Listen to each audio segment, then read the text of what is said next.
Buenas noches a todas y todos.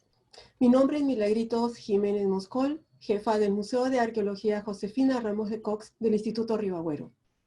A nombre del Instituto, les damos la bienvenida a este webinar titulado Rastros y Voces de la Amazonía en su segunda sesión titulado Arqueología, Historia y Cultura. Quiero aprovechar además para resaltar el esfuerzo del IRA y la PUC y de todo nuestro equipo en gestionar este evento en medios digitales en medio del estado de emergencia en el cual nos encontramos. Antes de iniciar, algunas indicaciones para tomar en cuenta. El nombre del usuario en la sala Zoom debe coincidir con el nombre y apellido utilizado en el registro de inscripción y lo deben mantener. Es necesario ingresar y mantener el micrófono y cámara apagados durante la conferencia para evitar interrupciones. Las preguntas dirigidas a los expositores se realizarán únicamente de manera escrita a través del chat de la sala, que debería poder accederse con un botón justamente llamado chat en la parte inferior de cada una de sus pantallas. Bueno, después de estos anuncios, puedo finalmente comentarles sobre el evento de hoy. La Amazonía peruana, rica en biodiversidad y cultura, es una región que cuenta con importantes investigaciones realizadas desde hace décadas por académicos y científicos peruanos en las esferas de las letras, ciencias sociales y ciencias naturales. Sin embargo, desde inicios del siglo XXI, se ha observado un creciente interés de lingüistas, literatos, historiadores, antropólogos y arqueólogos por profundizar estudios en la Amazonía y dar a conocer la historia, los conocimientos y tradiciones de su gente. Los resultados de estas investigaciones se traducen en valiosos aportes en el cine, la fotografía, artes plásticas, literatura, entre otras expresiones culturales. Este evento presenta algunos aspectos de estas contribuciones, entre ellos sus protagonistas, temáticas y contextos históricos, con el fin de identificar cómo, desde la Amazonía, también se ha construido el sentido de nación peruana. Y tras este comentario, presento a nuestros expositores. Esta noche nos acompañan tres expositores. Juan Domingo Mogrovejo Rosales es licenciado en Arqueología de la PUC, investigador independiente y consultor de medio ambiente. Sus temas de interés son la Amazonía, costa y Sierra Central, además de arqueología histórica. Es miembro del grupo Amazonía rumbo al Bicentenario del Instituto Ribagüero de la PUC.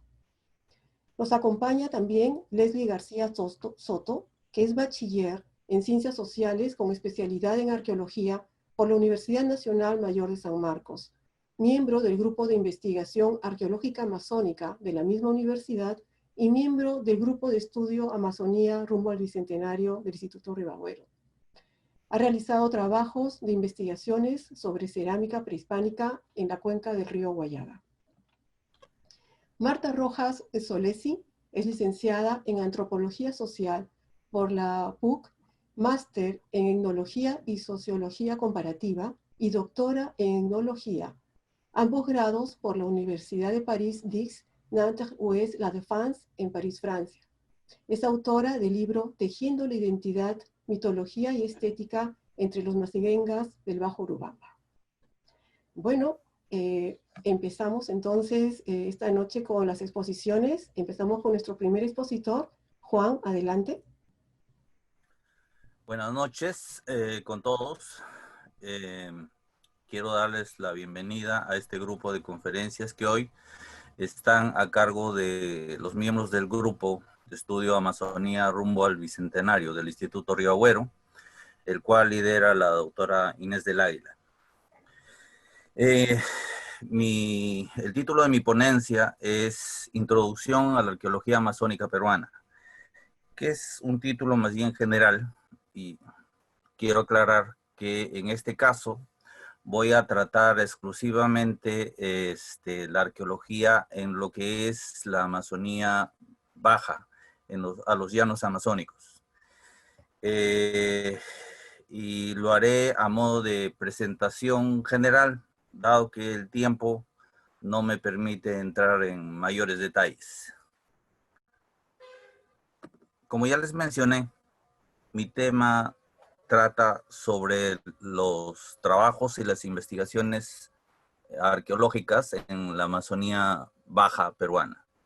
Y para empezar, quiero decir que tenemos ahí una pequeña complicación en tanto, aunque parezca mentira, hay dificultades incluso ahora para definir exactamente qué es la Amazonía, y voy a empezar por ahí.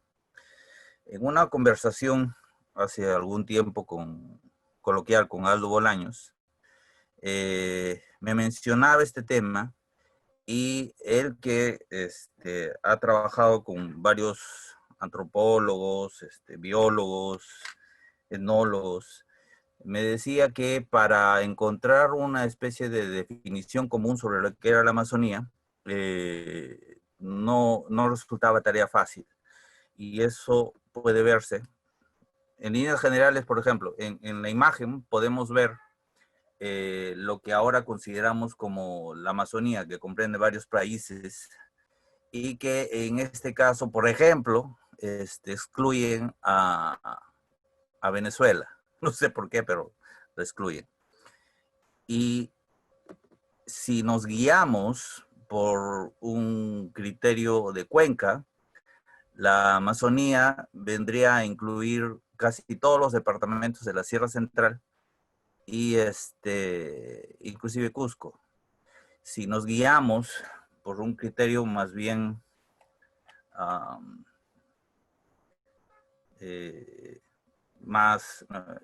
mucho más conocido, tendríamos que la Amazonía la podemos dividir muy grosso modo en dos grandes regiones, ¿no? La Amazonía Baja, que es la que va entre los 80 metros y los 400 metros sobre el nivel del mar, y la Alta, que dependiendo de quién la defina, como por ejemplo Pulgar Vidal, va desde los 400 hasta los 1000 metros. O si tomamos la definición de Antonio Braque, tendríamos que va desde los 400 hasta los 3000 metros sobre el nivel del mar. En este caso nos vamos a quedar solo con lo que son los llanos amazónicos, que van desde los 80 hasta los 400 metros sobre el nivel del mar, y que comprende, por ejemplo, ciudades como Iquitos, que está a 104 metros sobre el nivel del mar, Puerto Maldonado, 183, Pucallpa, 164, Yurimagua, 150, y la ciudad que yo más conozco, que es San Lorenzo, que está a 133 metros sobre el nivel del mar.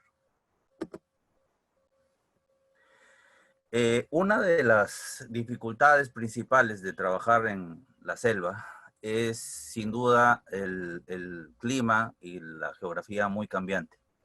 Como ejemplo de esto, tenemos este par de fotografías. Corresponde al Bajo Marañón, que se ubica, a cuyas riberas está la ciudad de San Lorenzo. En la fotografía de arriba pueden ver el río Marañón en época con lluvias normales, y en la fotografía de abajo pueden ver exactamente el mismo río en la misma posición en época de estiaje, donde queda solamente un tercio de su caudal.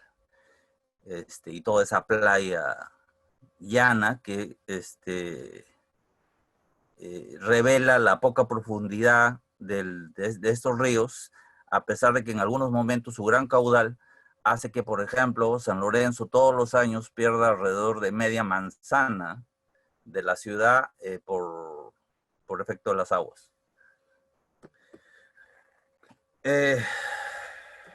¿Cómo llegamos a los medios de transporte para poder llegar a estos lugares de investigación en la selva? En primer lugar tenemos la avioneta, los deslizadores, con los cuales uno puede viajar durante días hasta llegar al lugar de trabajo. Y finalmente, para las quebradas más pequeñas, lo que llamamos el peque-peque, que son estos pequeños botes de madera con un motor muy pequeño fuera de borda y que avanza muy, muy, muy lentamente. En cuanto a las investigaciones efectuadas en la selva baja, quiero antes empezar con mencionar cuándo es que a los arqueólogos peruanos nos entra la curiosidad por saber qué más nos podía ofrecer la selva en términos de lograr un mayor conocimiento de las culturas prehispánicas de nuestro territorio. Y esto empieza con Julio Cetello, en 1919, que propone en esa época que la cultura matriz de todas las culturas peruanas, que para esa época era considerada Chavín, tenía un origen amazónico, un origen selvático. ¿A raíz de qué propone Julio Cetello esto? Es de que mucha de la iconografía de Chavín tiene animales selváticos, como por ejemplo el caimán, el jaguar, el águila arpía, los monos. Y bueno, después de que Julio Cetello propone esto años más adelante, décadas más adelante, se desestima esto hasta que la selva queda de alguna forma relegada hasta que en la década de los 70, a partir de la década de los 60, 70, investigaciones en Ucayali por Donald Latrap y por la misión japonesa en Kotosh, abren de nuevo el espectro de un intercambio no conocido de culturas muy antiguas, en el caso de Ucayali, que llegan en cuanto a cerámica a 1700 años antes de Cristo aproximadamente. Y aunque en esa época, bueno, son hallazgos interesantes, no hubo mayor continuidad posteriormente. Y los trabajos que ahora voy a mencionar son más bien puntuales y no están articulados unos con otros. ¿Qué entendemos por arqueología amazónica en este caso? Podríamos suponer que es una rama especializada de la disciplina, pero somos, en primer lugar, muy pocos los arqueólogos que trabajamos en la selva.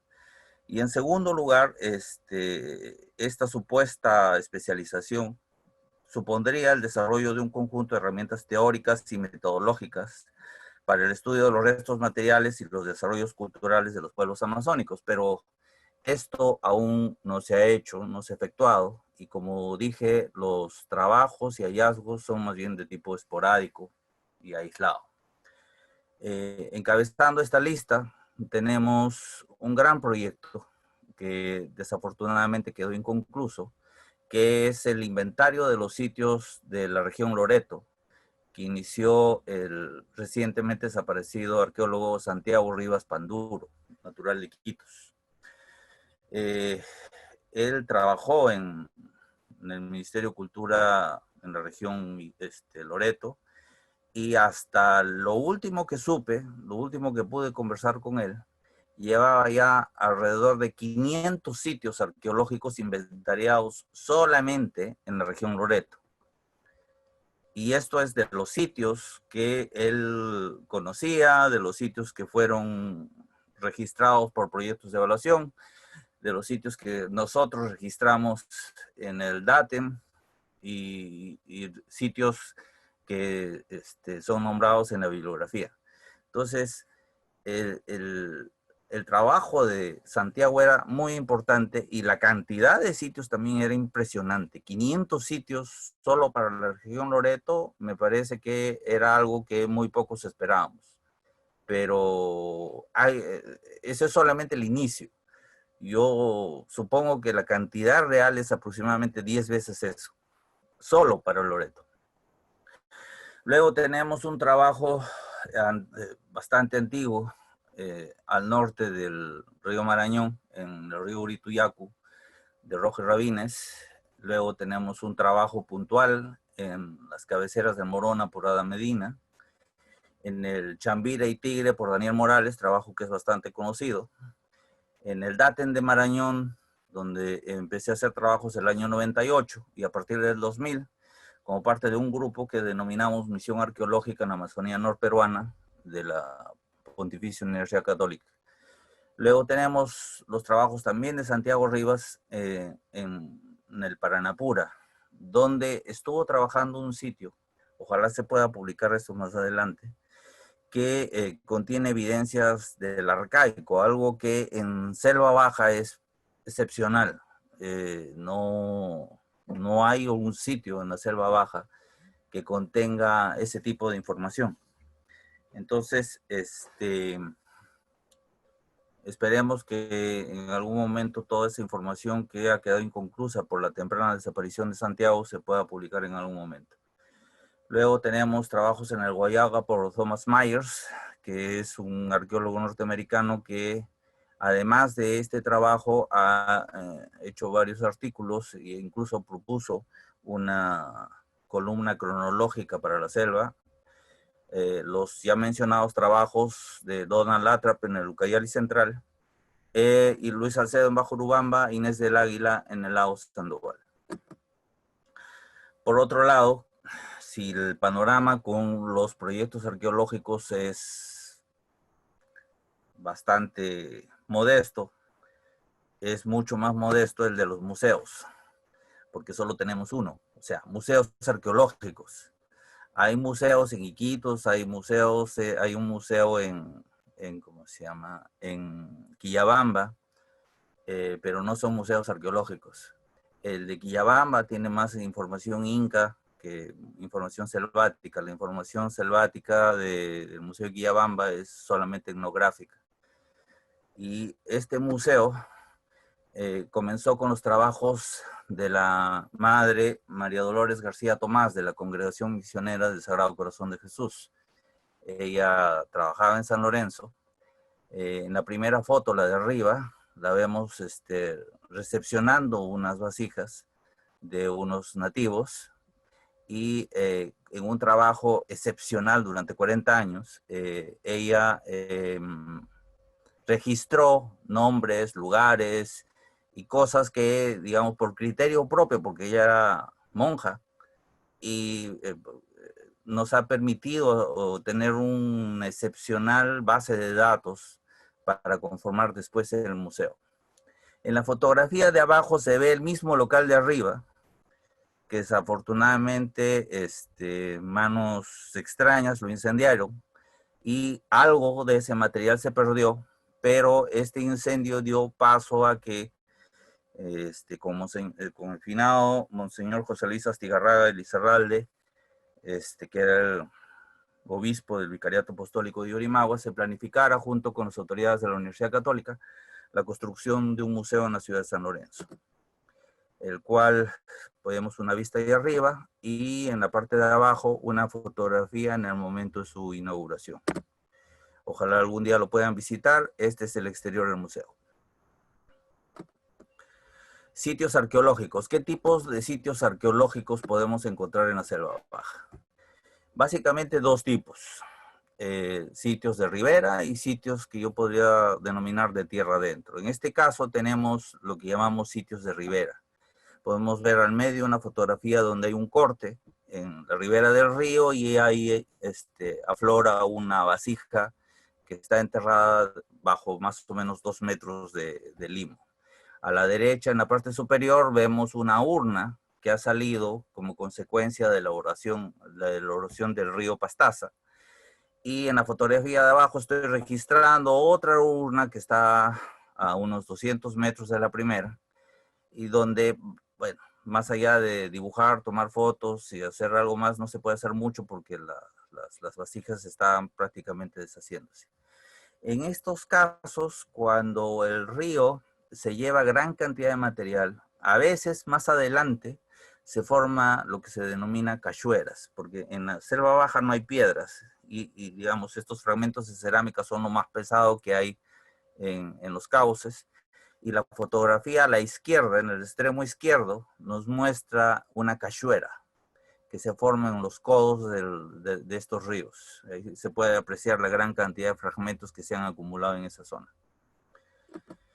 El segundo tipo de sitios puedo denominarlo de tierra adentro.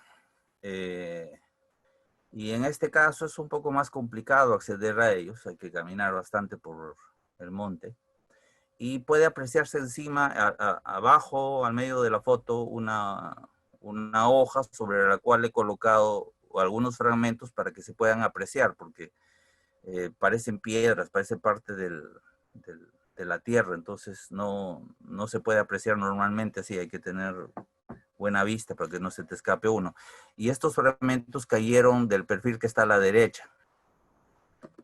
En este caso, esto vendría a ser algo así como una pequeña cachuera en esta quebrada, porque es material descontextualizado que ha salido de estos perfiles. Este sitio, por ejemplo, está asociado a esta colpa, y a unos 10 metros de esta colpa había un puquial.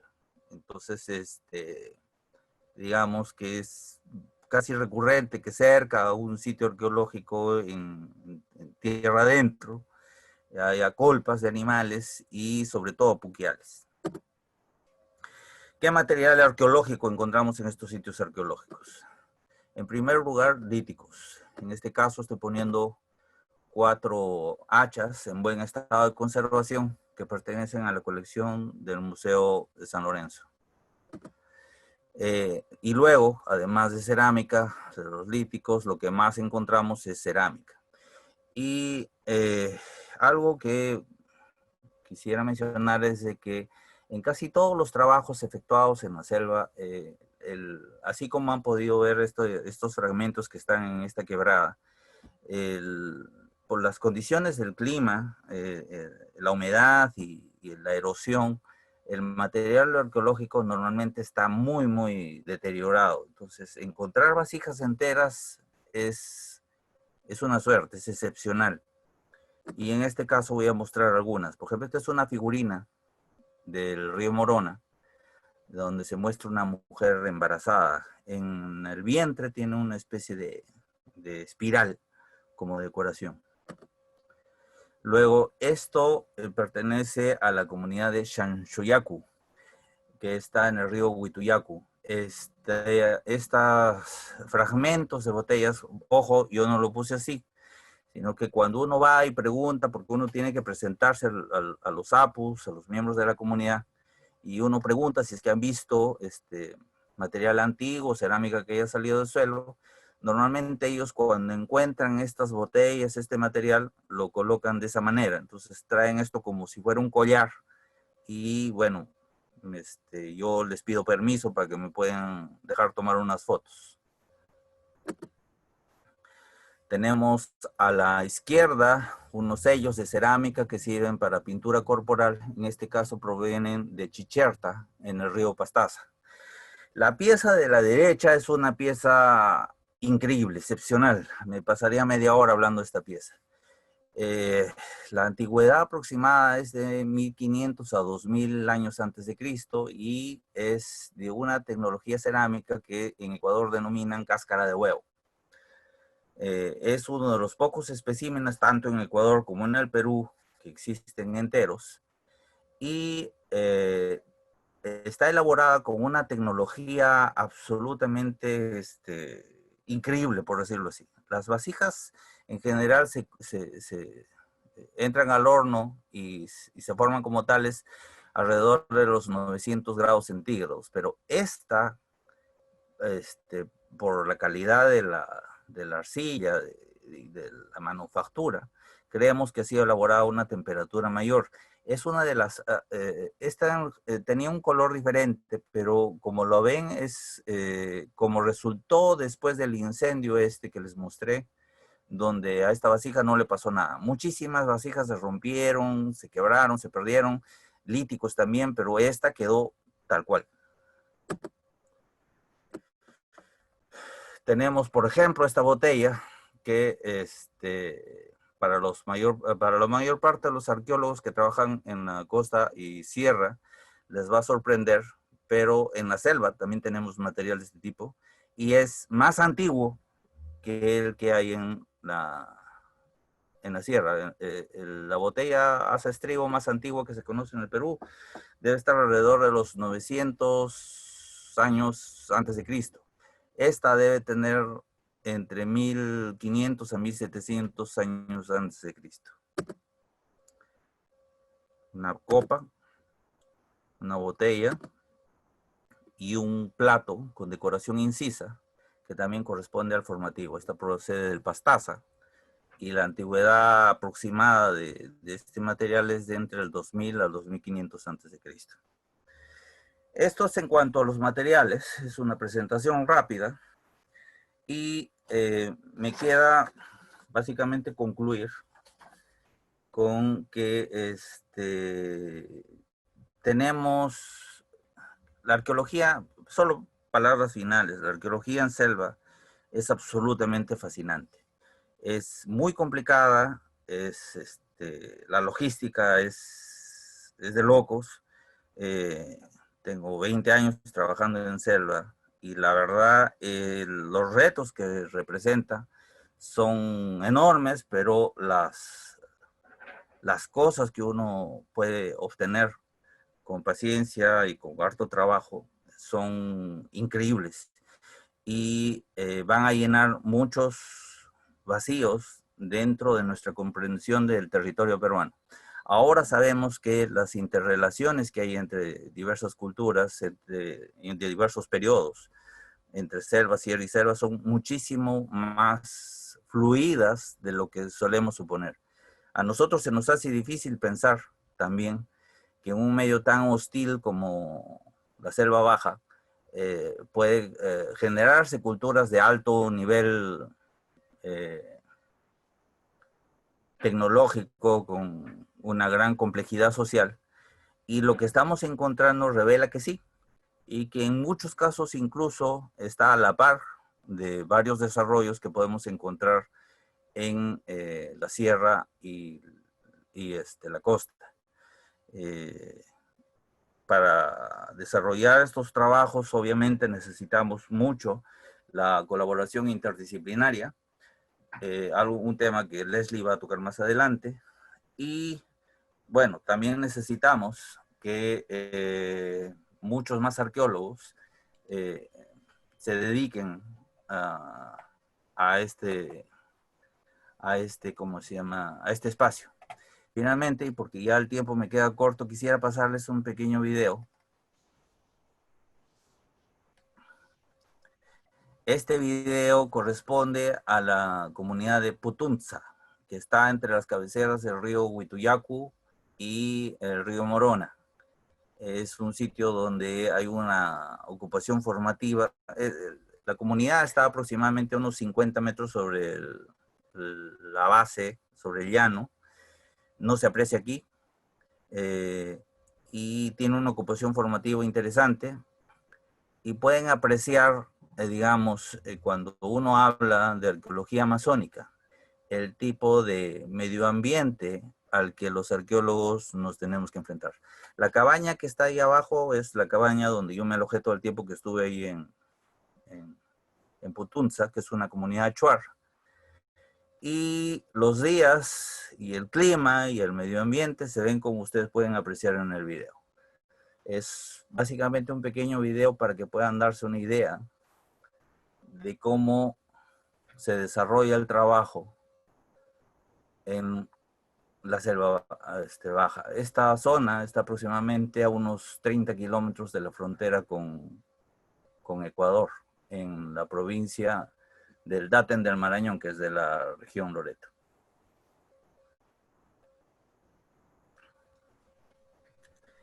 Pueden ver, selva intacta, árboles de más de 50 metros de altura.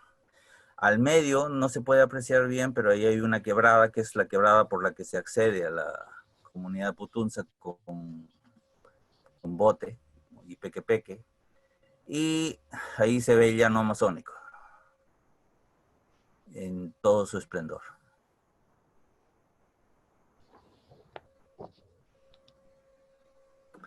Y bueno, con esto concluyo.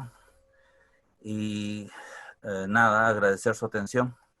Muchísimas gracias, Juan, por esta primera intervención, sumamente interesante, y de hecho si tuviésemos muchísimo más tiempo, de verdad que continuaríamos. Pero vamos a tener tiempo al final y esperamos las preguntas del público. Bueno, a continuación nos presentará su exposición Leslie García. Adelante, Leslie. Hola, sí, gracias, Milagritos. Voy a compartir. Listo. Bueno, buenas noches. Gracias primero, Milagritos, por la invitación. Y bueno, como comentó Juan, yo voy a hablar un poco de lo que son los estudios multidisciplinarios en la arqueología amazónica. Y bueno, recientemente, o sea, la idea de hablar de esto el día de hoy surge de un trabajo que hicimos con el grupo de estudio Amazonía hacia el Bicentenario del Instituto Ribagüero.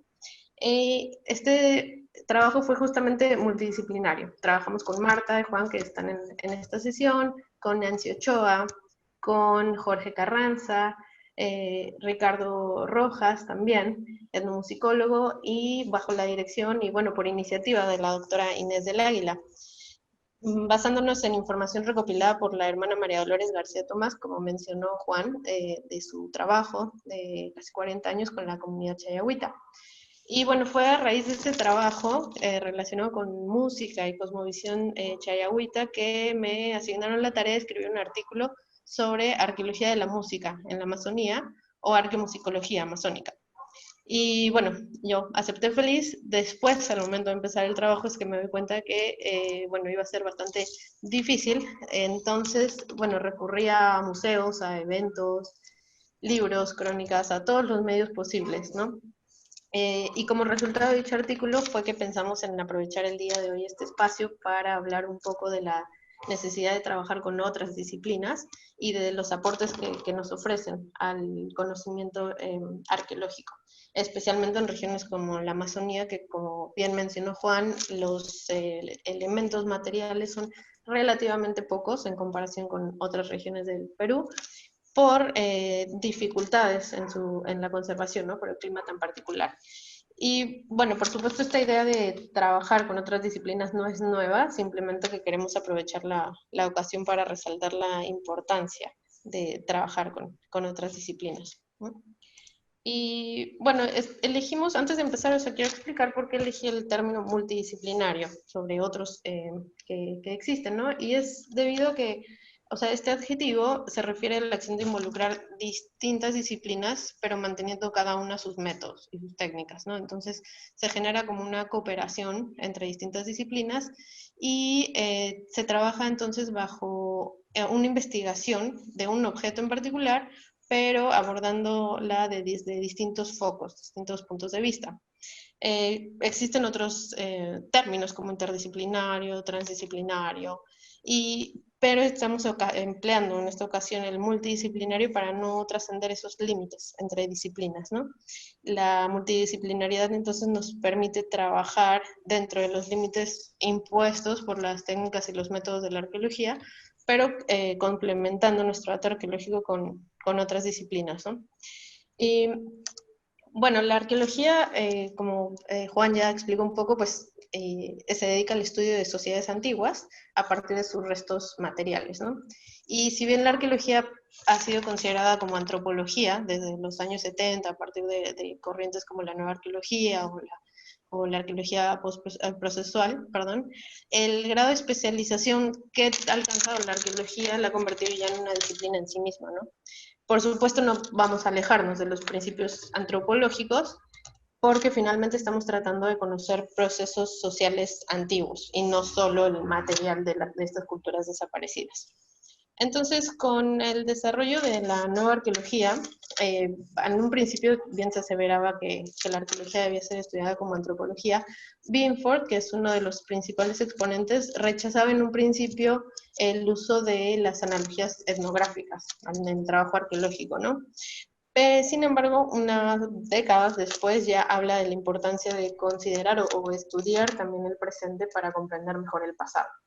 Hay otros autores como Manuel Gándara que en cambio sostienen que la analogía etnográfica no es algo opcional, sino que debe ser parte del trabajo arqueológico, es constitutivo de la teoría arqueológica. Y bueno, en realidad la arqueología desde un principio se ha basado en elementos que provienen de otras disciplinas, ¿no? Porque, por ejemplo, el uso de la geología y aplicada en el estudio estratigráfico, que es elemental para la arqueología, el uso de la paleobotánica, de la arqueología, para entender o para conocer el entorno paisajístico. Y bueno, y más adelante el estudio de suelos también ha sido muy importante, y sobre todo en la Amazonía, por ejemplo, porque ha permitido comprender mucho mejor el papel fundamental del ser humano en la formación y la transformación del bosque amazónico.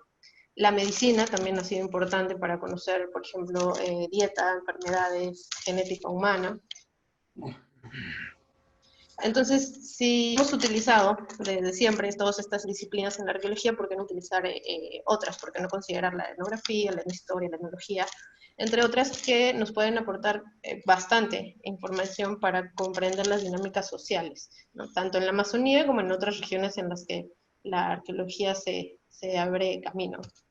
Y bueno, refiriéndonos ya en particular a lo que es la arqueología amazónica, bueno, por razones que ya explicó Juan en su presentación, si bien el material arqueológico con el que contamos muchas veces se encuentra limitado a lo que es el material cerámico, ya sea por las condiciones climáticas, por la ausencia de lítico de piedra en la Amazonía, que no permite la existencia de arquitectura visible, digamos. Hay estudios más recientes sobre suelos, por ejemplo, materiales orgánicos, que, bueno, son muy útiles, pero en muchas ocasiones son de difícil acceso a los ya de por sí pocos proyectos que hay en la selva peruana, ¿no?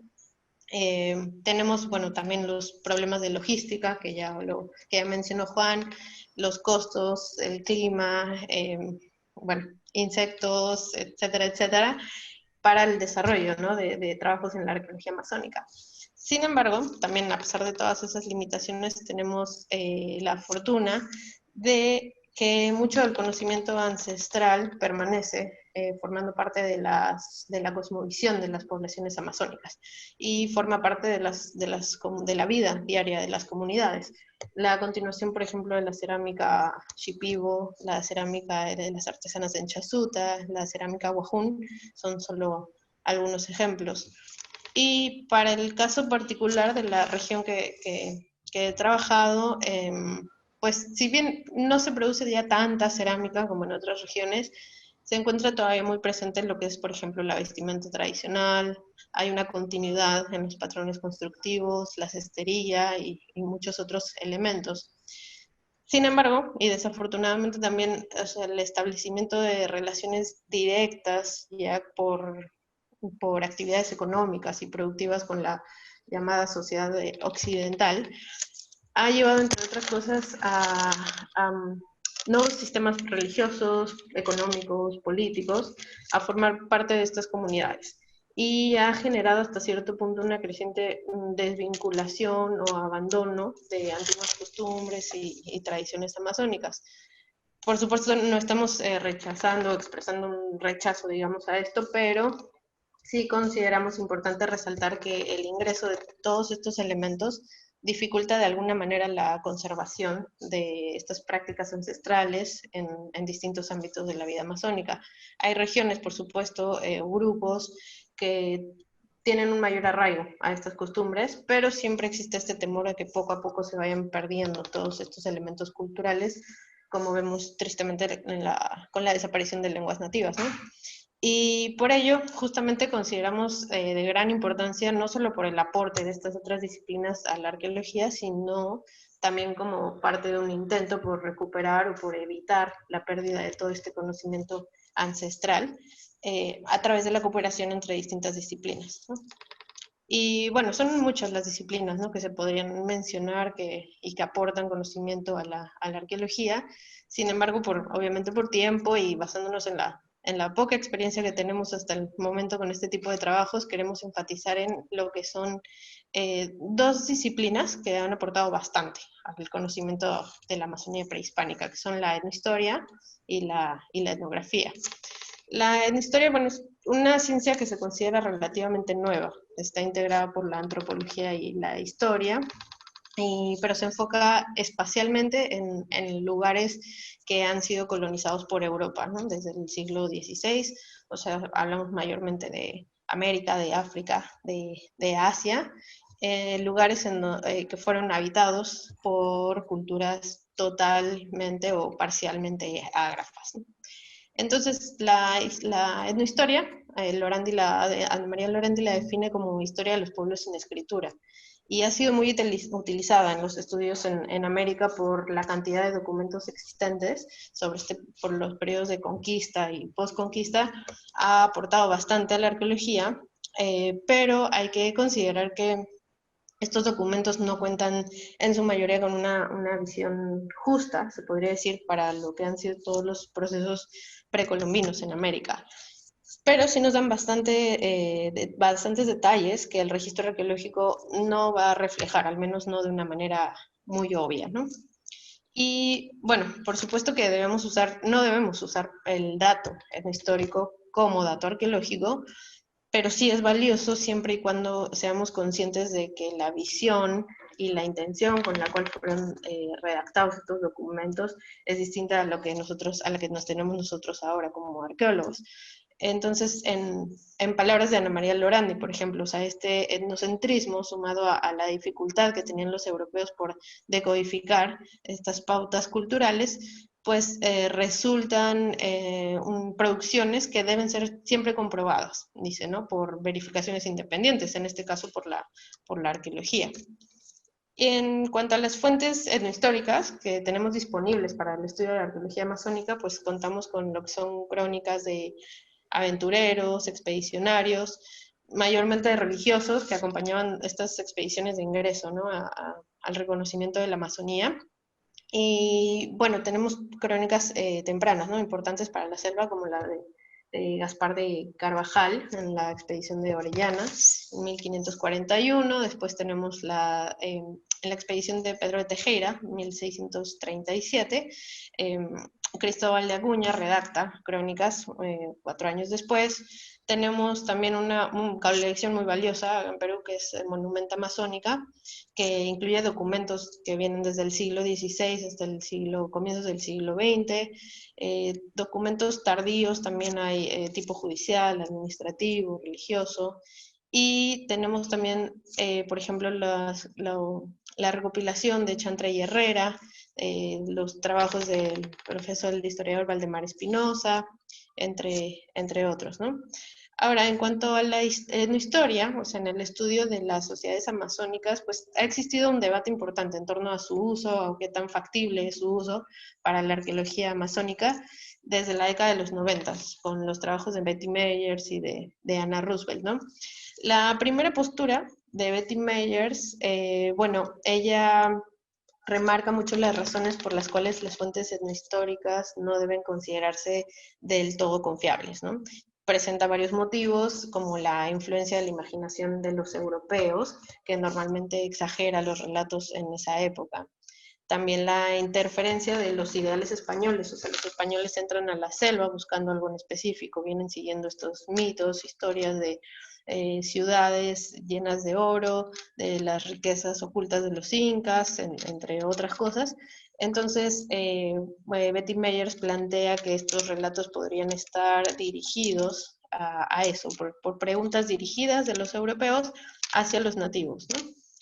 Otra de las razones por las cuales se limita, digamos, el estudio de fuentes históricas es la pobre comunicación que tenían estos viajeros con los nativos. Obviamente desconocían las lenguas amazónicas, entonces se habla de que las interpretaciones pudiesen haber sido erróneas, pudiesen haber hecho interpretaciones erróneas a partir de las informaciones de los nativos.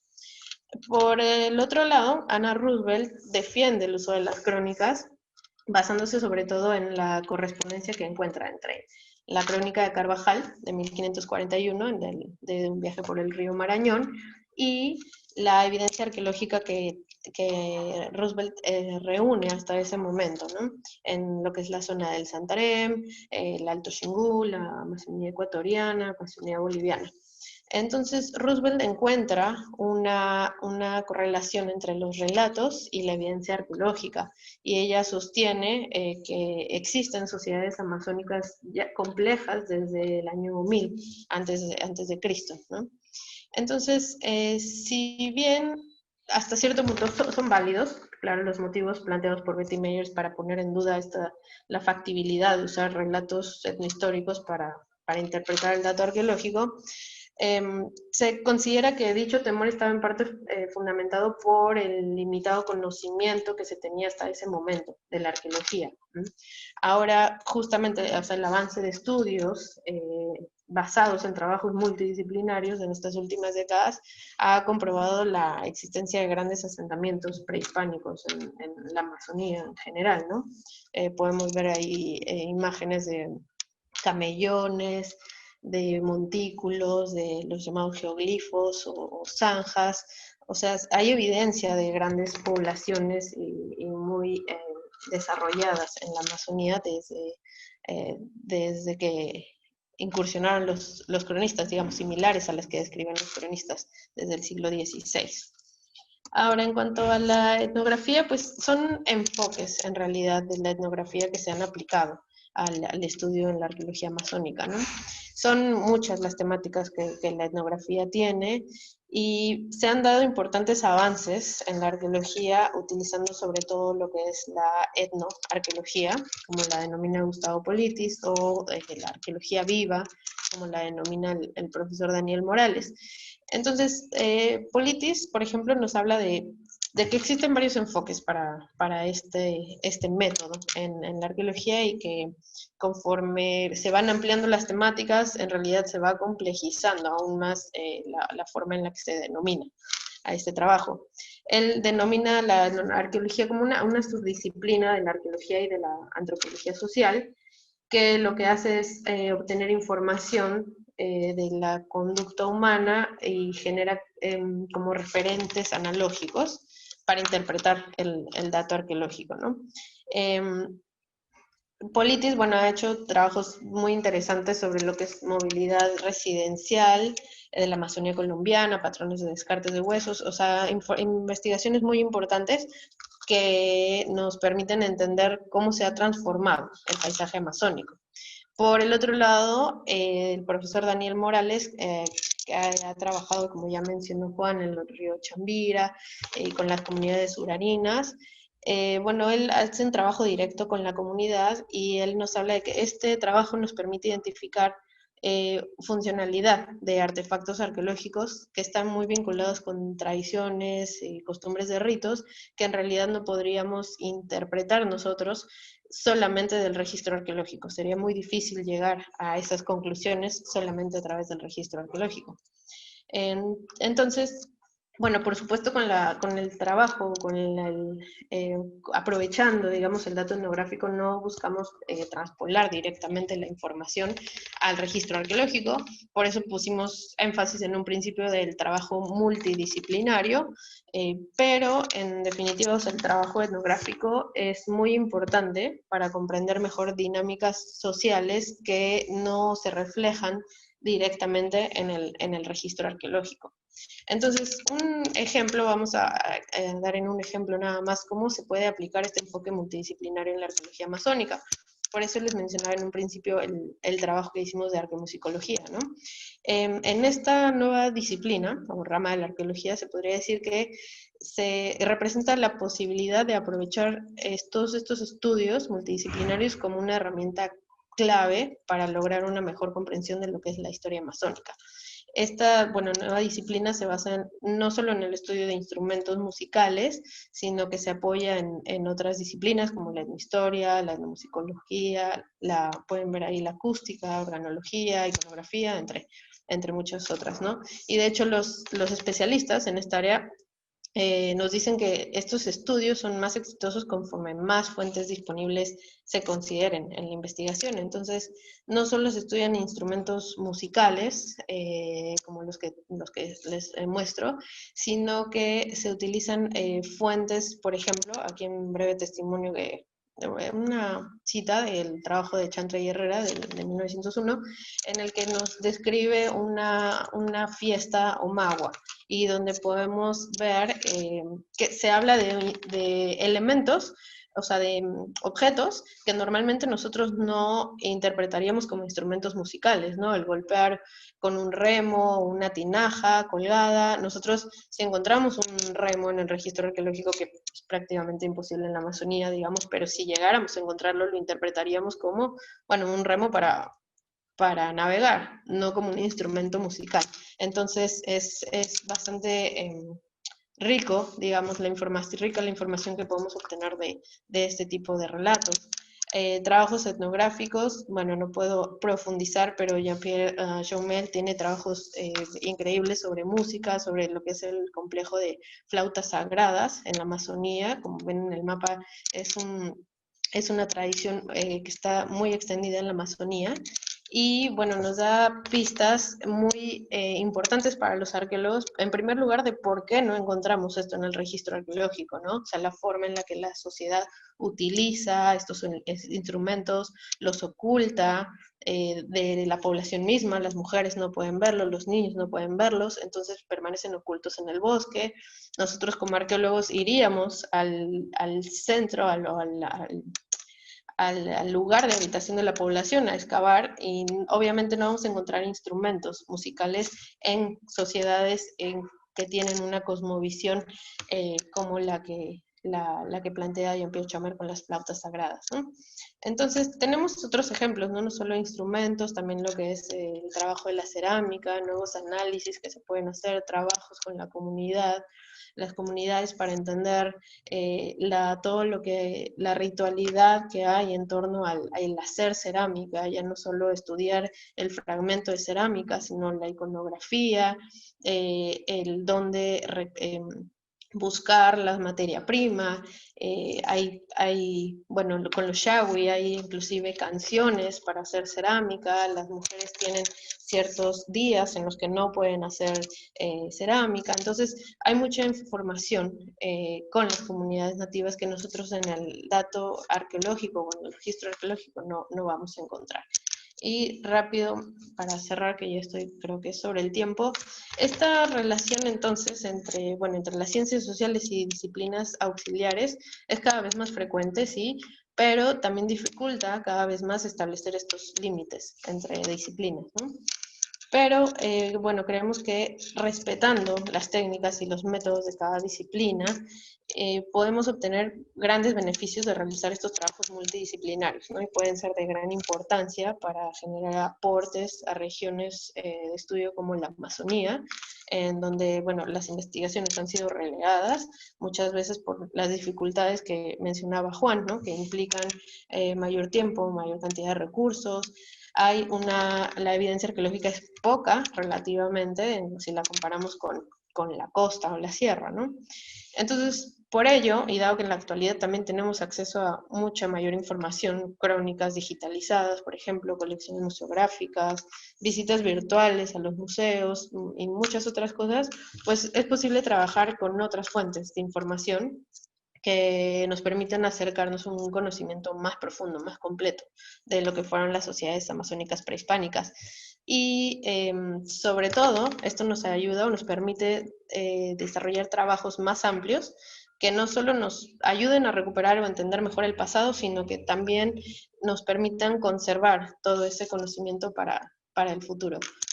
Y bueno, para despedirme, esta pequeña charla, bueno, está dedicada a Santiago Rivas, como dijo Juan, nos dejó este año, pero sabemos que estaría muy contento de saber que cada vez hay mayor interés por parte de los arqueólogos en trabajar en la Amazonía, y sobre todo con comunidades, que estamos siguiendo el trabajo con comunidades tan ricas, culturalmente hablando, como son el pueblo Chayahuita, a quienes él les tenía un cariño muy especial. Gracias.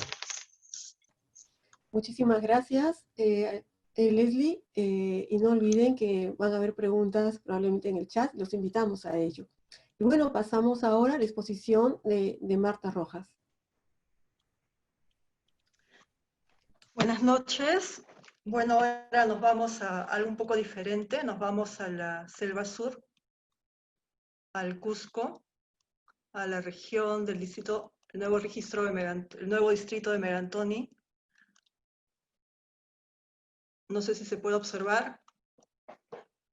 Ahí está, creo. Sí, Bueno, sí, señora. he titulado el tema que voy a presentar, Registro y análisis de cantos ancestrales Machinga, recopilados en el Valle del Bajo Urubamba, Distrito de Megantoni, Cusco. Acá ustedes pueden observar una fotografía del año 1997, el segundo año de mi trabajo de campo que inicié el año 1996 y que duró hasta el año 2005.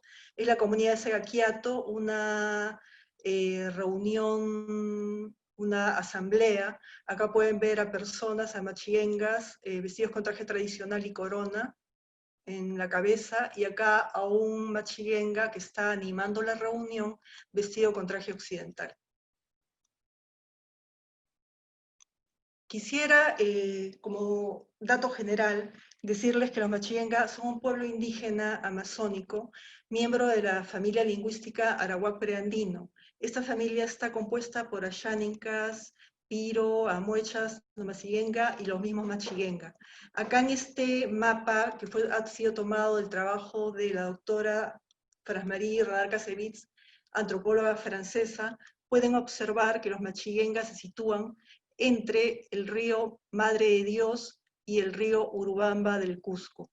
Esto que estoy señalando acá es la región Machinga, entre estos dos ríos.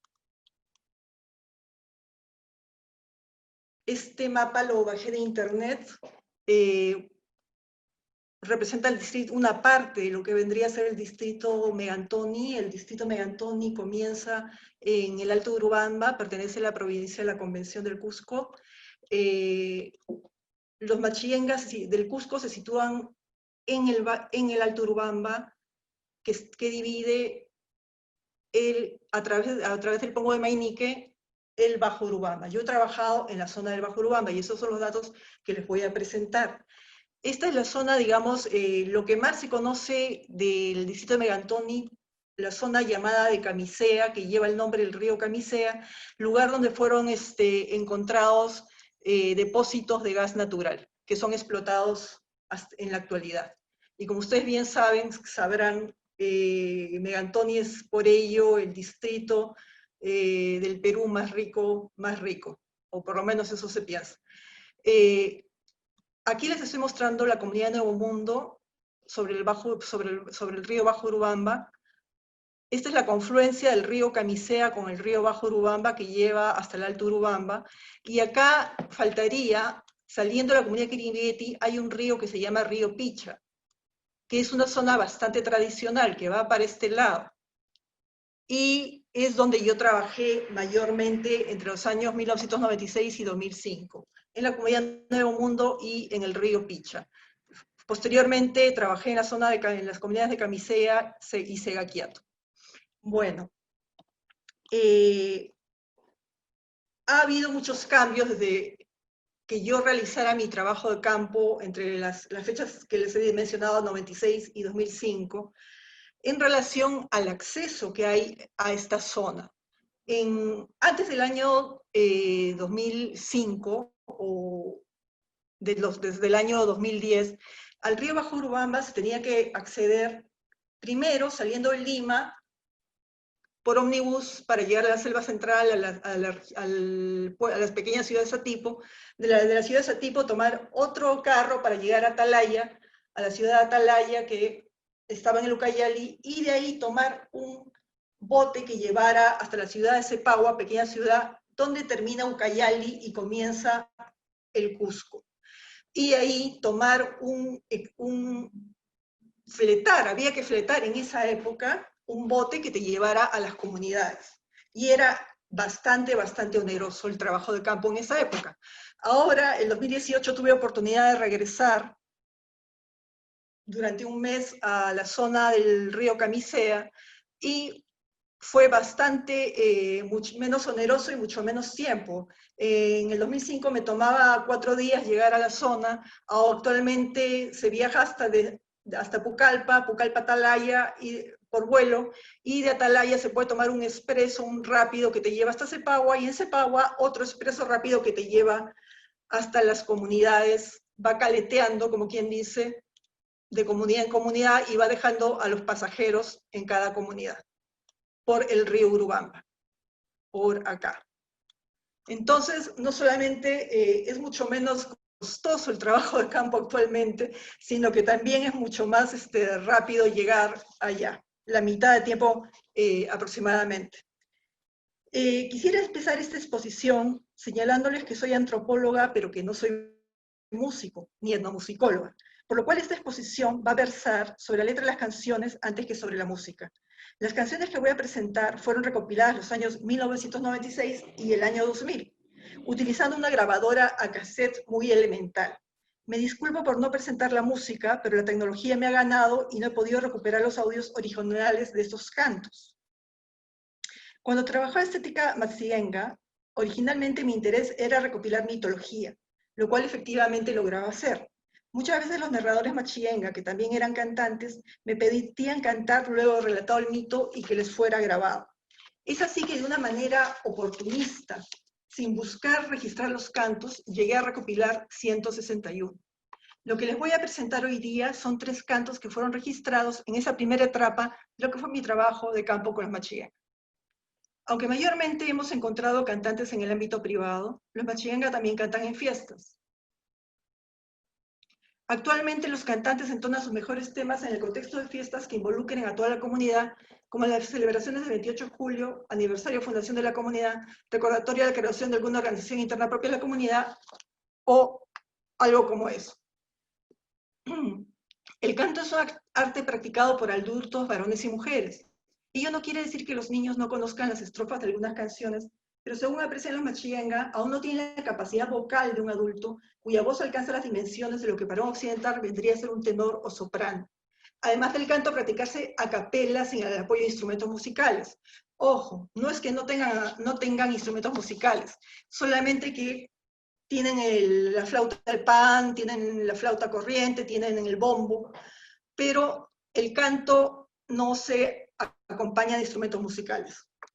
En tanto los hombres pueden cantar de pie, sentados o en la privacidad de su casa recostados, las mujeres también tienen el estilo de cantar bailando.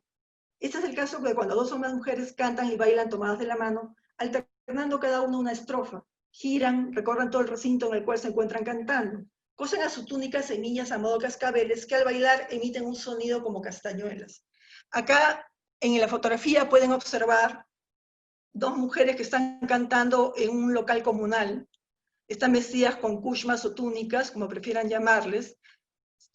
Están pintadas con achote, pozzoti le llaman en machienga, y pueden observar en los hombros de esta mujer que está a la izquierda, cosidas semillas de palmeras.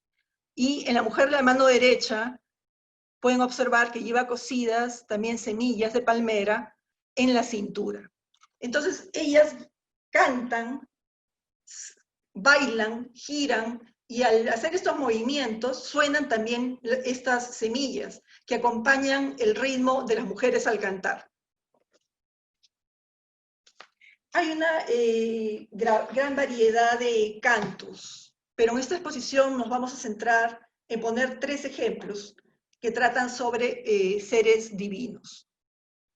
En la cosmovisión machienga hay una categoría de divinidades, en su mayoría varones, los Tazorinchi, quienes tienen la capacidad de crear o transformar. Su forma de crear es por medio del soplo. De hecho, la palabra Tazorinchi significa el que transforma por el soplo. En esta exposición vamos a ocuparnos de 3 de ellos: Luna Kashiri, el de Mirgo Yavireri y su hermana Lazal Parén. Presentaremos las canciones que tratan acerca de estos personajes y, como se podrá apreciar, son síntesis de los mitos o extractos de episodios de los mismos. Voy a empezar por Luna Kashiri. Verán, estos mitos que les voy a presentar son realmente muy extensos, pero yo voy a hacer una síntesis de ellos y luego voy a mostrarles las canciones que hacen alusión a estos mitos. Luna Kashiri.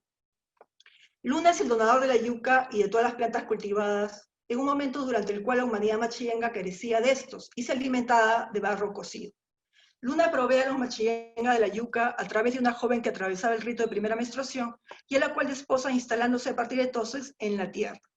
Con esta joven mujer tiene varios hijos, varones y mujeres. Al dar a luz el último de sus hijos, la joven mujer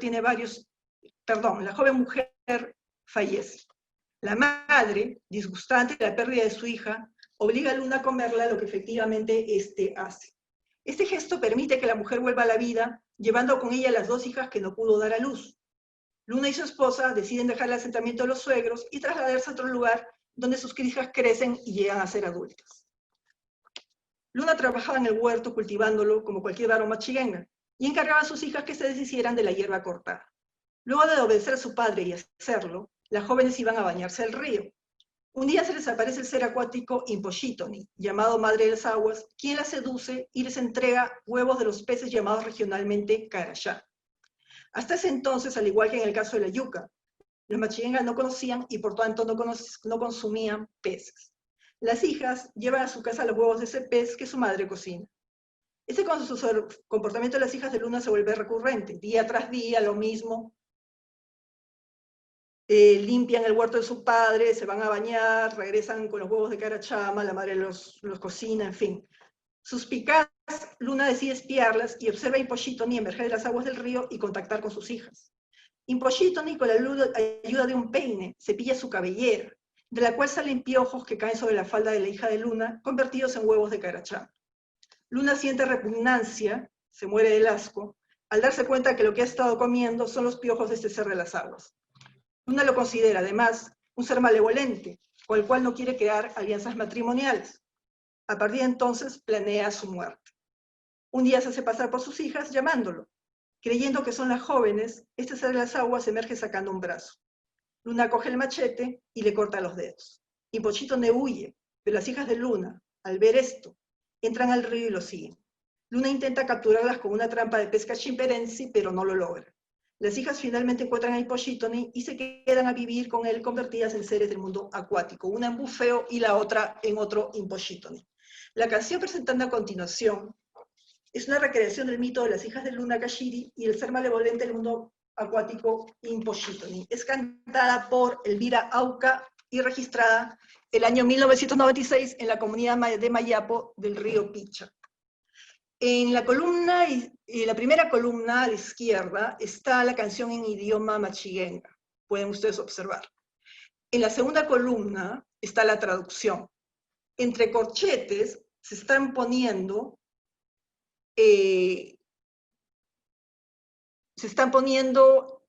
precisiones en base a la traducción. Entonces, la canción comienza así. Me lo han cortado padre de madre, vieron antiguamente. Se refiere a la mutilación de la mano de Imposhitoni. Antepasados lo vieron. Nos estamos refiriendo al inicio de los tiempos en la cosmovisión machiguenga. Padre le aborreció, es decir, Luna aborreció a la hija. Le han cortado a Imposhitoni la mano. Después le dijeron a la hija, no podría ser, no te vas. Es decir, le prohíben a la hija seguir a Imposhitoni. Se fueron escapando, se van, pasaron a pie, llegaron después. La hija de Luna e Imposhitoni huyen. Le hicieron, es decir, Luna, hace la trampa de pesca chimpere, no han podido agarrar a la hija, no dejaron Luna, no dejaron de perseguir a la hija. Le llevó su madre el agua Imposhitoni, a la hija de Luna.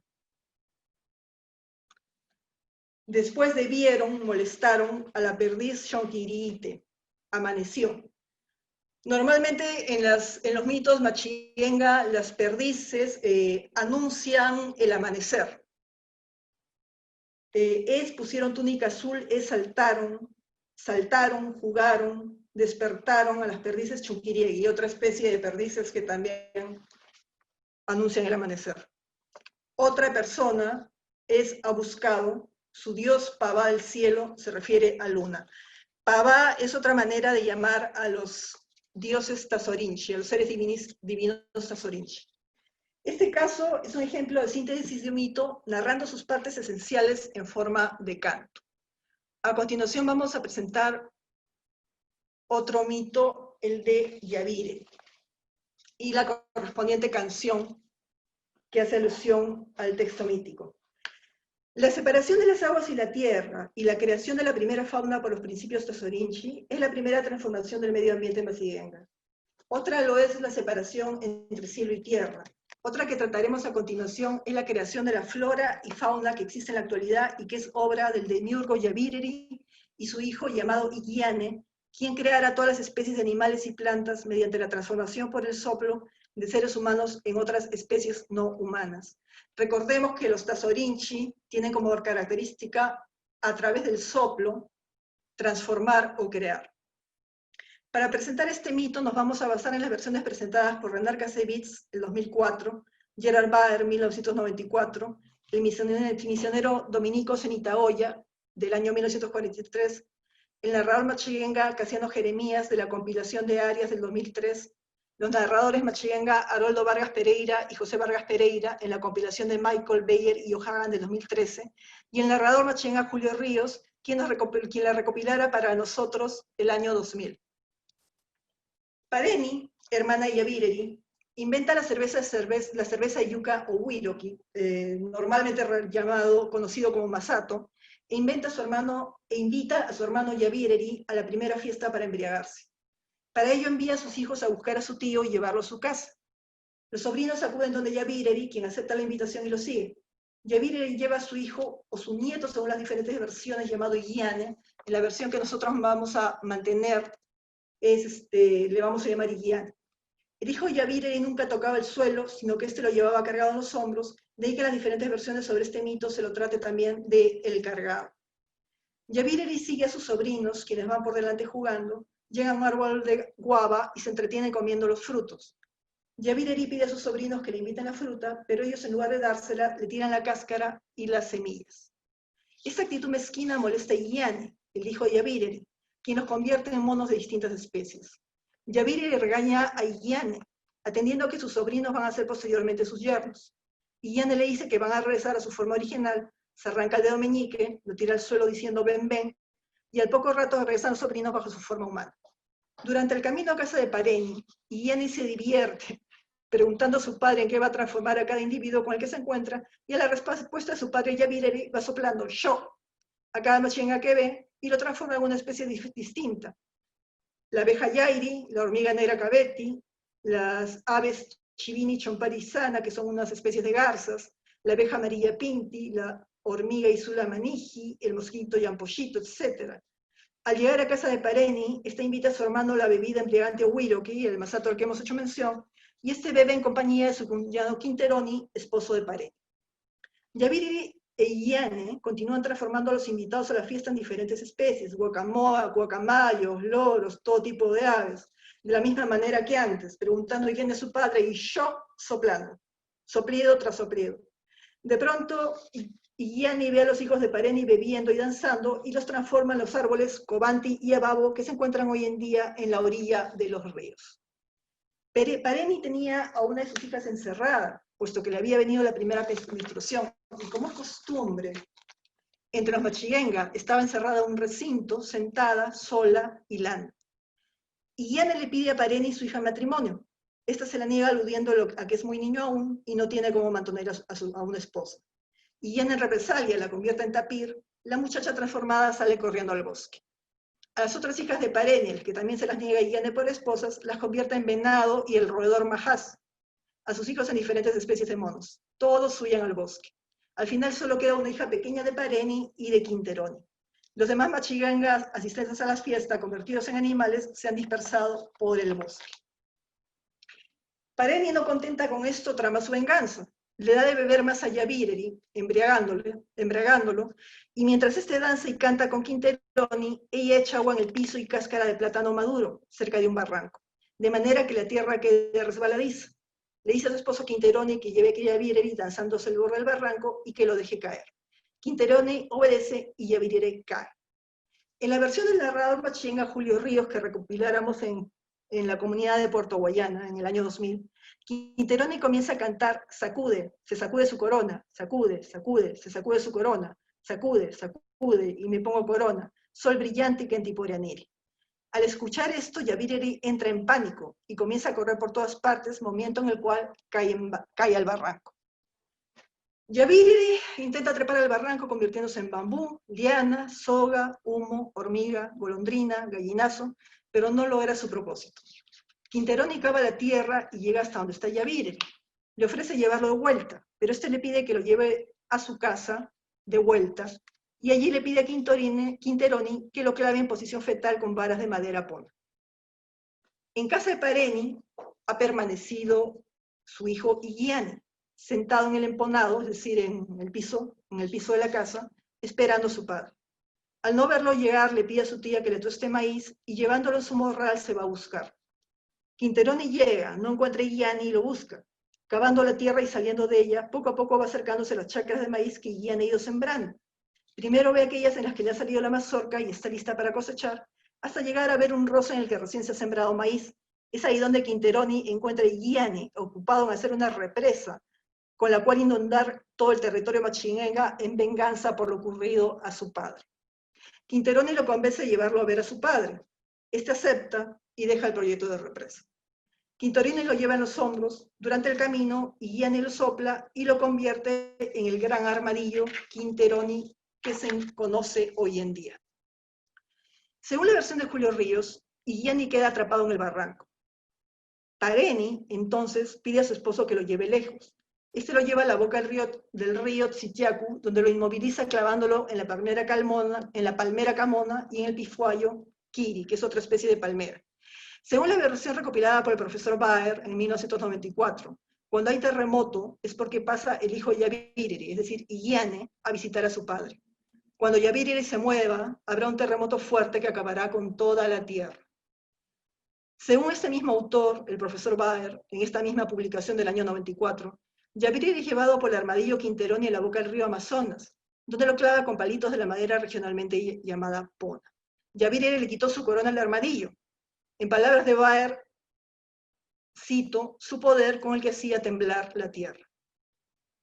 En la versión de los narradores Machienga, Haroldo y José Pereira, del año 2013, tras convertirse en armadillo, Quinteroni comenzó a correr y al correr hizo temblar la tierra. De ahí la creencia que este personaje es el dueño de los sismos y los causa. La canción siguiente es una ilustración de lo que el mito viene de narrar. En el extracto del mito, en el cual se recrea la transformación de Quinteroni en armadillo por Yaviriri. Esta canción fue registrada en el año 2000 en la comunidad puertoguayana del río Picha por el cantante Julio Ríos. Como siempre, en la primera columna la canción en idioma machienga, en la segunda columna de la mano derecha la traducción en español. Mueve, mueve, está sacudiendo, se refiere a la tierra, a un sismo. La segunda estrofa, mi corona, Matsairinchi es el nombre de corona, estoy puesto para recibir. Esto quiere decir, tengo una corona, voy a ponérmela para recibirlo. ¿A quién? A Yaviriri. Sol brillante para toda la vida, sol naciente que ilumina, está temblando. El sismo. Mi corona, estoy puesto para recibir el sol naciente. Recibe bien a Yaviriri para que éste tenga compasión y no lo transforme. Tiene puesta la corona, hasta ese momento. Esta es la estrofa en la que Quinteroni se va a transformar en armadillo. Así me han hecho, es decir, transformándome. El que sopla se refiere a Yaviriri, que me ha hecho transformar. En otras palabras, él es culpable de transformarme. Para escarbar tierra sí me ha soplado. ¿Quién? Yaviriri. Para siempre andaré escarbando tierra. Se refiere a la transformación en armadillo, ¿no? La característica de este animalito que es escarbar la tierra y hacer túneles. Está temblando mi corona. La corona Quinteroni es la que hace posible que existan terremotos. Ello al moverla, o como dice la canción, sacudirla, o al quitarse. Esta corona que tiene ese poder, al colocársela en la cabeza impide que hayan estos temblores, o de haberlos los detiene. Es la forma como Quinteroni hace caer al barranco a Yaviriri, provocando un temblor. Recuerden la estrofa, sacude, sacude mi corona. Y la manera como se defiende de su cuñado, provocando sismos. De ahí que en la versión de Baer, del año 94, Yaviriri le quita su corona de poder a Quinteroni, robando no solo el objeto, sino el poder de causar terremotos que, clavado en tierra, Yaviriri adquiere desde ese momento. ¿Y qué pasa con Pareni, la esposa del armadillo? En la primera versión de Julio Ríos, en el mito que nos narrara, tras la transformación de su esposo en armadillo, Pareni le dice a su hermano sobreviviente, llévame río. El hermano la lleva cargándola sujeta con una soga. Ella bebía constantemente la chicha de plátano hasta llenar su estómago, pero como había ingerido mucho, orinaba y orinaba. Llegando al río arriba, debido al peso, se rompió la soga con la cual el hermano la cargaba. Pareni cayó abajo, golpeando a su hermano en el pie. Este gritó Shen Shen, se convirtió en el loro llantero y se fue volando. En la segunda versión que tenemos del mito de Yavireri y Pareni, de este mismo narrador, Julio Ríos, Pareni huye de Yavireri con el único de sus hermanos que no había sido transformado. Su hermano la llevó cargándola en dirección río arriba hacia el río Tambo. Río Tambo, eso es la selva central, hacia la zona ayánica. Pero la soga con la que la cargaba se rompió por el peso, cayendo Pareni al suelo y convirtiéndose en la montaña de sal Tibi, que se encuentra en las nacientes de los ríos y de la cual se proveen de sal los Machigenga. Bueno, el mito habla de que los Machigenga se proveen de esa sal, pero en realidad son todos los pueblos, los grupos arawak preandinos los que se proveen de esta sal que está en el río Tambo. En una versión de este mito narrada por Rosa Pajerito, de la Comunidad Nueva del Mundo en el mismo año 2000, Pareni no es la hermana, sino que es la esposa de Yavireri. Hay una variación acá. Quien abandonada por Yavireri, toma por esposos a la chicharra Shitati y a la mosca Suri. Pero la chicharra no trabajaba y la mosca la molestaba cuando estaba tejiendo, acariciándole el brazo, exigiéndole todo el tiempo que defeque para alimentarse de su excremento. Como no encontraba esposo, Pareni se fue con su hermano y su hija a buscarlo, dirigiéndose al lugar que se llama Pareniku. Pero Yavireri no los quiso recibir y transformó a su esposa en la sal, Pareni, a su hija en tapir y al hermano en el loro llantero. Según los investigadores franceses Renard Cassevit y Dollfus, en su publicación del año 1987, Pareni, acompañada de su única hija sobreviviente, abandona definitivamente su lugar de origen, recorriendo todo el Urubamba, tras la transformación de su marido en armadillo. Las etapas recorridas por ambas mujeres dan lugar a las salinas de sal, ocasionadas por sus orines. Al término de su viaje, las dos mujeres se transforman en montañas de sal. Y esto es, primero, debí de mostrarles esto primero, son los tocados de plumas el armadillo Quinteroni.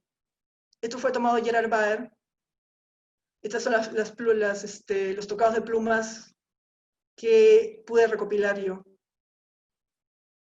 Pero ahora nos vamos con Pareni. Aquí está el canto en idioma machín a la izquierda y a la derecha en español. Mi hermana, ella, dijo otro lado, trasladarse a otro lado, la sal Pareni. Es decir, Pareni se está trasladando a otro lugar. Extrañando, Pareni, alguien que en esta estrofa no se identifica, caminando, caminaba inquieta.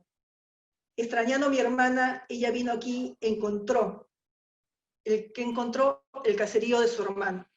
Buburo vino llorando. Buburo es una pequeña ave, vamos a especificar más adelante cuál es. Ella, o sea Pareni, abandonó a su hijo pequeño de 3 años aproximadamente. Este canto hace alusión a Pareni, que al final de su vida se transforma en sal. Es la recreación de la parte final del mito de Yavireri, cuando habiendo sido transformado su esposo en armadillo, Pareni abandona definitivamente su caserío.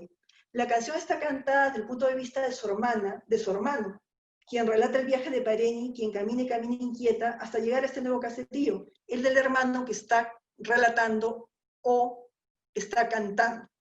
En esta canción, Pareni viaja acompañada no de una hija, sino de un hijo varón, un niño pequeño, al que abandona al convertirse en montaña de sal. En la canción se identifica al niño de 3 años con la pequeña ave Buburo. Podemos apreciar que en el caso Machillenga, el canto acerca de seres divinos es un complemento de lo narrado en su mitología, ya sea el mito en su totalidad, como el caso de Luna Kashiri y sus hijas, o, como en el de Yavireri y Pareni, partes de un mito de mayores dimensiones. El canto Machillenga es un saber ligado a la estética, que aunque puede atravesar por cambios y transformaciones, como adaptarse a las canciones religiosas cristianas, por ejemplo, que sucede en la actualidad, es igualmente transmisible y cumple función análoga al mito en cuanto a la perpetuación de los saberes de esta cultura. Y acá está la bibliografía que quizá ustedes quieran apreciar. No sé si me queda tiempo todavía, milagritos. Básicamente ya nos hemos pasado el tiempo, Marta. Si esto ya es la parte final, Es la parte final. Ya, para pasar directamente a las preguntas. Ya, ok. Pues bien, muchísimas gracias, Marta. Ha sido una presentación sumamente interesante, la recolección justamente de la música y la cosmovisión a través de la música, de los cantos, perdón. Pues bien, tenemos algunas preguntas y estas están dirigidas también a Juan. Una de ellas es, por ejemplo, ¿qué tipo de cerámica se encontró en los sitios de la comunidad Ashuar que se mostró en el último video? ¿No? Es una pregunta desde Ecuador. Otra pregunta también es para Juan. Viendo las grandes dificultades del bosque, ¿qué tecnologías y programas utiliza para las prospecciones y el registro de los sitios? ¿Utiliza drones, modelos digitales de elevación? Y puede ser también una pregunta que podría acompañar Leslie. Adelante, Juan. Ok, en primer lugar quiero subsanar un tremendo error y me fue señalado por mi querida amiga Mónica Panaifo, que para los que trabajamos en selva ampliamente conocemos que es una de las personas que más conoce de investigación en la Amazonía, porque ella ha trabajado en la selva, ella que es de Loreto, ha trabajado en la Amazonía Norte, Centro, Sur. Y me ha señalado también unas deficiencias en cuanto a los investigadores que he presentado, y aquí una aclaración. Yo básicamente, aunque he trabajado en Cepagüe, Bajo Urubamba, Atalaya y Ucayali, me he centrado mucho en lo que es la investigación de la selva del norte, sobre todo el Daten del Marañón. Entonces hay algunos investigadores que me olvidé mencionar, como Abelardo Sandoval, Betty Meyers, Rosa Fun, que trabajó en Valencia, en el río Corrientes, y otros arqueólogos como Luisa Medina, Violeta Chamorro, Julio Abanto y Daniel Chumpitaz. Cumplido con esto, paso a responder una pregunta sobre el museo con el material de camisea. Bueno, este material está en Lima y el denominado museo no está abierto al público. Ojalá algún día puedan disponerlo para que todas las personas puedan verlo. En cuanto a los drones, bueno, sí, lo ideal sería contar con vuelos aéreos y la tecnología LIDAR para poder apreciar mejor algunos detalles como relieves y todo esto, pero debemos tener en cuenta de que la Amazonía peruana es aproximadamente el 40 al 50%, dependiendo de cómo la tomemos, del territorio nacional. Y estamos hablando de áreas muy, muy, muy extensas. Y por lo menos en lo que estamos tratando de hacer en la Universidad Católica con este grupo de la misión arqueológica en la Amazonía Norte, es poner primero las bases, es decir, el trabajo pasa por cosas bien básicas, como por ejemplo hacer el inventario de sitios. Ya tenemos la piedra fundamental para trabajar en la zona, que es la conformación de este museo. Estamos en el segundo paso, que es la publicación de un primer inventario del material de este museo para ponerlo a disposición del público y los investigadores. Uno tercero sería publicar el inventario de sitios del DATEM, y luego poco a poco ir llenando espacios en cuanto a la cronología, obtener más información. Y bueno, sí, sería ideal tener, contamos con drones, pero hay algunas otras cosas que requieren de gran inversión y por el momento no es algo con lo que contamos. En cuanto al material cerámico que encontramos en Putunza, en principio, porque lo que les he mostrado es una primera prospección. En principio, el material que hemos observado y que ustedes han visto es material histórico, pero como en casi todos los sitios de esta zona, las comunidades actuales se asientan prácticamente en los mismos lugares donde antiguamente otras sociedades también colocaron sus poblados. Les mencioné que esta comunidad está en una elevación de unos 50 metros sobre lo que es el llano y es recurrente en toda la cuenca alta del Morona y del Huituyacu y del Huasaga y que estas comunidades bajo varios metros más abajo tengan material formativo. De hecho, yo he ido a esa zona porque hay material formativo que se parece mucho a lo que excavó el padre Pedro Porras en Ecuador, al otro lado de la frontera. Y básicamente eso. Con eso creo que contesto las 3 preguntas. Sí, muchísimas gracias, Juan. Una pregunta para Leslie, si es que acaso los espacios, los mayores sitios arqueológicos más importantes, ¿dónde se encuentran preferentemente? ¿En áreas protegidas o no? ¿Que haya alguna coincidencia, tú crees? Bueno, mira, lo que sucede es que en las áreas protegidas justamente hay, digamos, poblaciones pequeñas, por así decirlo, asentadas ahí. Y también es más difícil el trabajo, justamente por ser zonas protegidas. Lo ideal, digamos, es que esté protegido el bosque amazónico. Entonces, conforme mayor vegetación haya, más difícil va a ser encontrar sitios arqueológicos. Pero es como dice Juan, en realidad en los asentamientos prehispánicos justamente mayormente se encuentran en donde hay sociedades actualmente, ¿no? Habitando.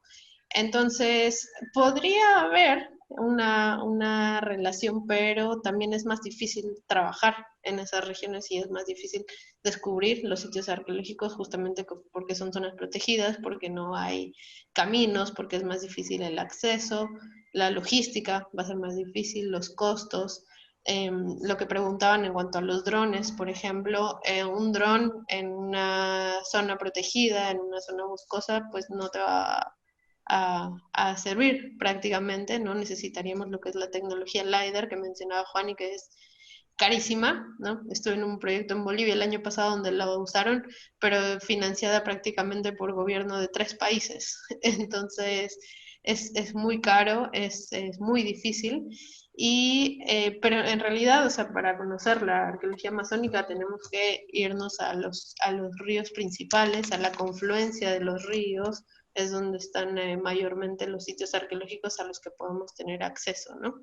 Entonces, sí, por supuesto que en las zonas protegidas podemos encontrar sitios arqueológicos, pero por las dificultades del terreno sería mucho más difícil trabajarlo, ¿no?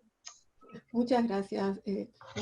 Bueno, Marta, hay 2 preguntas para ti y una de ellas está relacionada con los mitos. La primera es, ¿tienen sentido moral los mitos machiengas? Otra más es, ¿conoces casos donde en mitos o canciones aparezcan animales introducidos por la conquista? ¿Tienen alguna particularidad? ¿Los perros en particular aparecen? Tiene sentido moral los mitos y fauna, ¿verdad? Sí, sobre Voy la a fauna. empezar por la Es que hay segunda. una relación de la fauna actual, introducida desde la conquista en los mitos. Voy a contestar la segunda, la de la relación entre la fauna actual y la introducida por la conquista con un otro mito. El mismo Yavireri, este señor que transforma a los seres humanos y a en especies animales, es el responsable de haber transformado a los mestizos en una especie de pato introducida. Eso es lo más que puedo decir de eso. Eso es un pequeño mito que es del ciclo mismo de Yavireri, que es la transformación de los mestizos de Viracocha. Y bueno, ¿tienen sentido morar los mitos? ¿Qué puedo decirte de esto? Un mito tiene muchos sentidos. Este mito, por ejemplo, de Yavireri y Pareni, el mito de Pareni, tiene también lo que dicen Dollfuss y Renard Cassavis, es que después de la desaparición de la transformación de su marido en armadillo y Pareni, triste, sin sus hijos, comienza una peregrinación. Este personaje va marcando cada una de las quebradas o ríos pequeños y les va dando nombre. Entonces, si nos ponemos a hablar de qué realmente significan los mitos, sería muy extenso, ¿no? No, claro.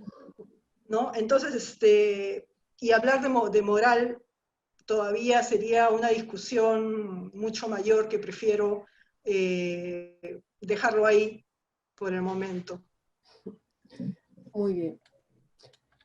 Hay una pregunta para todos, que es esta, ¿no? ¿Qué se sabe de la arqueología o una historia reciente de la historia y diáspora de desplazamientos históricos de la familia lingüística arawak? ¿Qué nueva bibliografía recomiendan sobre el tema? Sobre la bibliografía arawak, no puedo volver a mi PPT, creo, a ver. ¿Puedo intentarlo, milagritos? Para mostrar la bibliografía que no pude mostrar.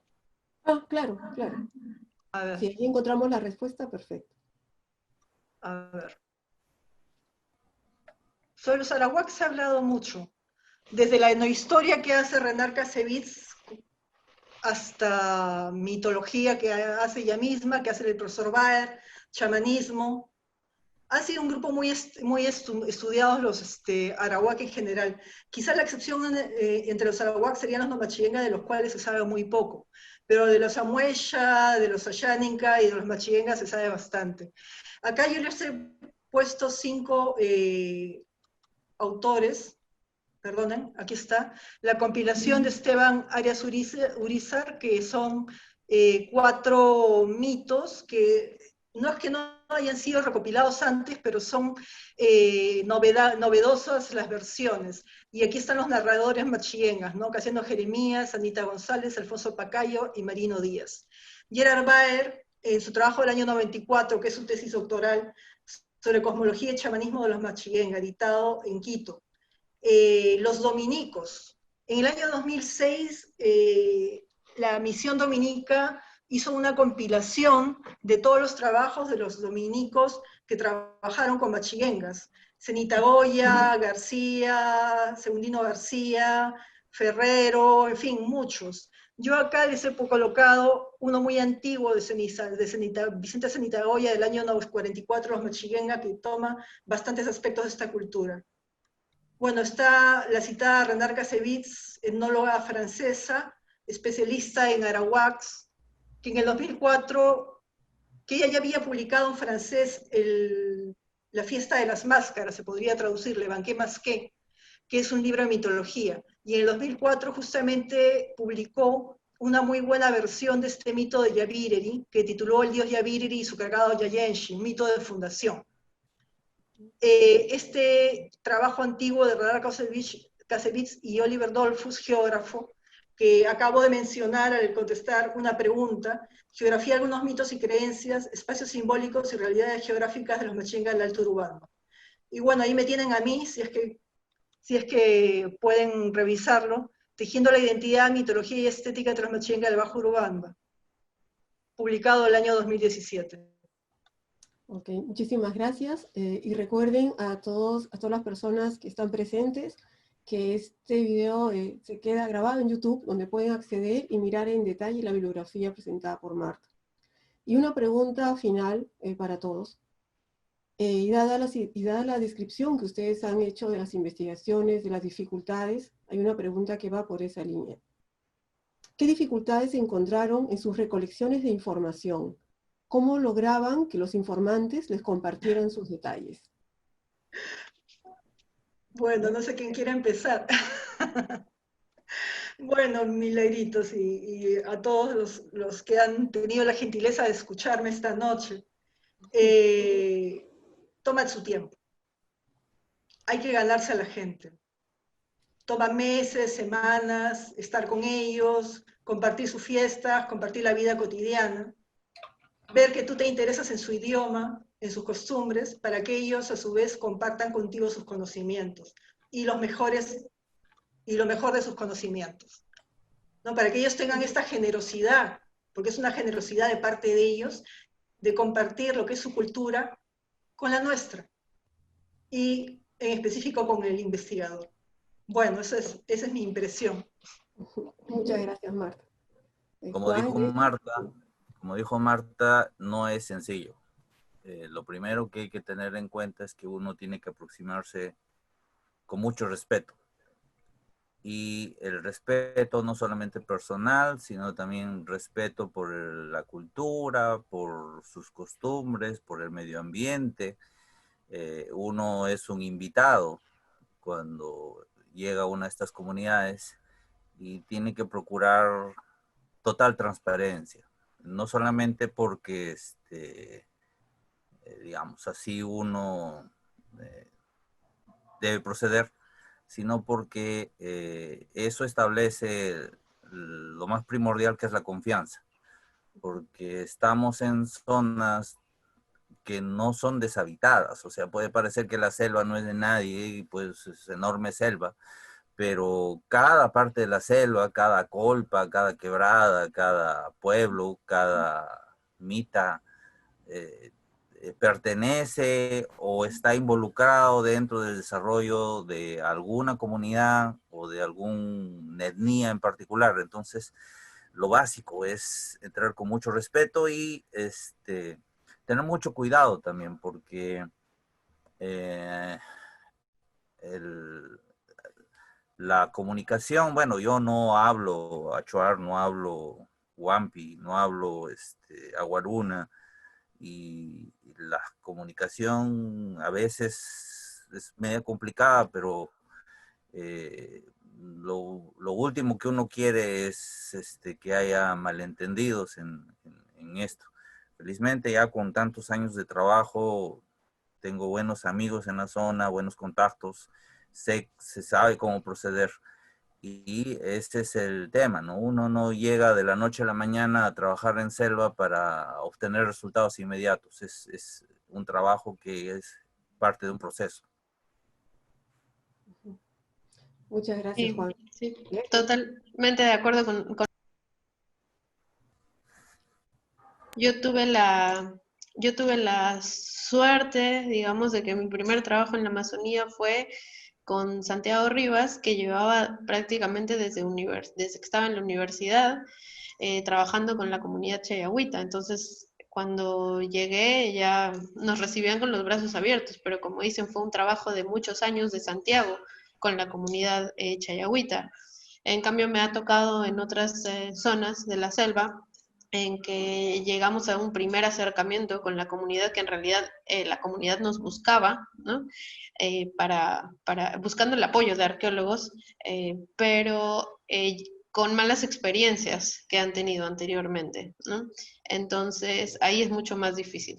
Entonces, en definitiva, ¿no? Depende del trabajo y es un trabajo de años, que en mi caso Santiago Rivas lo hizo con la comunidad chayagüita, y por supuesto que como dice Martos, el tener la confianza de la comunidad nos llevaba los materiales, ¿no? Nos regalaban: señorita, mire lo que encontré, mire lo que me encontró mi papá y guardó en mi casa, mire que ellos solitos iban a darnos el material, pero era una relación ya de años con investigadores, ¿no? Entonces, es eso básicamente, el que sepan que estamos acercándonos a ellos con todo el respeto, y con esas ganas de conocer su cultura, ¿no? De compartir con ellos. Muchísimas gracias, Leslie. Bueno, agradecemos la participación de nuestros expositores, de nuestro público que ha estado activo con sus preguntas a través del chat, y los invitamos a continuar participando de nuestras actividades que difundimos a través de nuestra página web y de nuestras redes sociales de Facebook e Instagram. El día de mañana tendremos el seminario virtual de vulnerabilidad social en tiempos de pandemia, ¿no? Que será transmitido a las 5 de la tarde. Y la próxima semana seguiremos con nuestro webinar Rastros y Voces de la Amazonía en su tercera sesión, Lingüística y Literatura. el miércoles 23 de septiembre a las 7 de la noche. Y en esta ocasión moderará Carolina Rodríguez y nos acompañarán los expositores Jaime Peña y Ana Molina. Muy buenas noches.